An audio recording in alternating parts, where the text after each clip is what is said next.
কার কাছে কোন দিনার চাইবেন, কার কাছে পয়সা চাইবেন। হযরত মালিক ইবনে দিনার রাহমাতুল্লাহি আলাইহি সে আসমান জমিনের মালিক রব্বুল ইজ্জতের দরবারে হযরত মালিক ইবনে দিনার আল্লাহ পরওয়ারদিগার আলমের দরবারে হাত উঠিয়ে বললেন, মনে মনে হযরত মালিক ইবনে দিনার রাহমাতুল্লাহি আলাইহি ভাবলেন, ওই মাঝে টাকা যদি আমি না দিই, ওই মাঝিটা আমাকে বেইজ্জত করবে, আমাকে হেনস্থা করবে। হযরত মালিক ইবনে দিনার রাহমাতুল্লাহি আলাইহি মালিক মাওলার দরবারে রব্বুল ইজ্জতের দরবারে হাত উঠিয়ে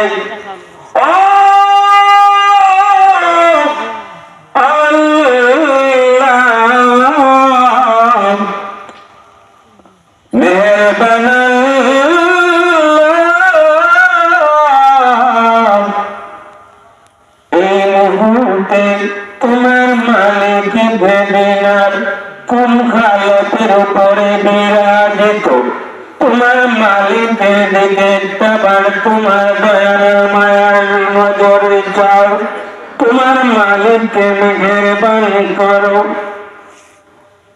রব্বুল ইজ্জতের দরবারে হযরত মালিক ইবনে দিনার রাহমাতুল্লাহি আলাইহি হাত উঠিয়ে বললেন, রব্বুল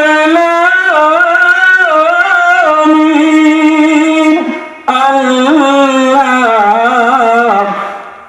ও আল্লাহ, এই মুহূর্তে তোমার মালিককে তুমি সম্মান করতে পারো, তোমার মালিককে তুমি সম্মান করতে পারো, তোমার মালিককে তুমি বেইজ্জত করাইতে পারো। গো আল্লাহ, মেহেরবানি করে তুমি মাওলা ফয়সালা করে দাও।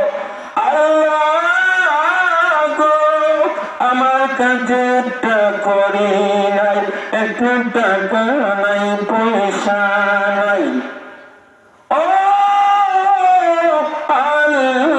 আল্লাহ, তোমার মালিককে তুমি সাহায্য করো। এইভাবে রব্বুল ইজ্জতের দরবারে হযরত মালিক ইবনে দিনার রাহমাতুল্লাহি আলাইহি জানালেন, ওনার মনের আকুতি জানালেন। হযরত মালিক ইবনে দিনার রাহমাতুল্লাহি রব্বুল ইজ্জতের দরবারে যখন এই ফরিয়াদ করলেন, এই আকুতি মিনতি জানালেন, সাথে সাথে রব্বুল ইজ্জত পরওয়ারদিগার আলমের দয়া হয়ে গেল, মায়া হয়ে গেল। হযরত জিবরিল আমিন আলাইহিস সালাতু ওয়াস সালামকে ফেরেশতাদেরকে জানিয়ে দিলেন, ফেরেশতারা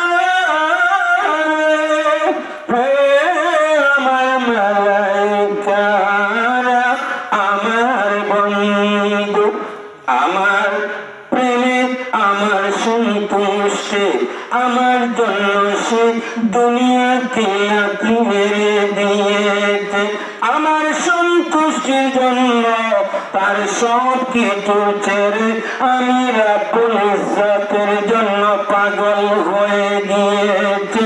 আমি রব্বুল ইজ্জতের সন্তুষ্টির জন্য তার সব কিছু জারি করে দিয়েছে।